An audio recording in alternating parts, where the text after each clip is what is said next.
Monitor, keyboard, casing, mouse এবং speaker আমরা রাখলাম পাশাপাশি। এখন আমরা চলে যাব এর পিছন দিকে কিভাবে এগুলা সিপিইউর সাথে সংযোগ দিতে হয়। আসুন আমরা বিভিন্ন পাওয়ার কেবল এবং মাউস, কিবোর্ড এবং মনিটরের সাথে এজিবি পোর্টের সাথে সংযোজন এই অংশগুলো আমরা দেখব। প্রথমে আমরা যে কাজটি করব সেটি হচ্ছে কেসিংয়ের আমাদের পাওয়ার সকেটটি লাগিয়ে দেব।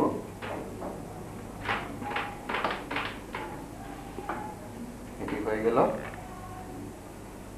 তারপর আমরা মেল টু ফিমেল আরেকটি কেবল আমরা একটি সংযোজন করব এই পোর্টের সাথে এবং অপরটি মনিটরের সাথে।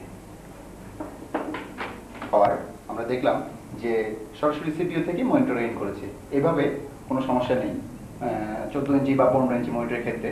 কিন্তু ধরুন যে 17 ইঞ্চি বা 19 ইঞ্চি এই ধরনের মনিটর যদি আপনারা ইউজ করেন সেক্ষেত্রে পাওয়ার ইউনিটের উপরে একটু প্রেশার পড়ে যায়। সেক্ষেত্রে আপনারা মেল টু ফিমেল কেবলটা ইউজ না করে সরাসরি মনিটর বোর্ড থেকে সংযোজন করুন, সেক্ষেত্রে আপনার পাওয়ার ইউনিটটা সেফটি থাকে। তারপর আমরা যে কাজটি করব সেটি হলো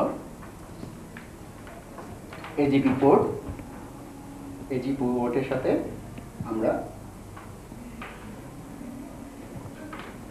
মনিটরটিকে লাগিয়ে দিলাম এবং স্ক্রুগুলো টাইট করে দেব। তারপর কিবোর্ড পোর্টে কিবোর্ড লাগিয়ে দেব এবং অনুরূপভাবে মাউস পোর্টে মাউসটি লাগিয়ে দেব।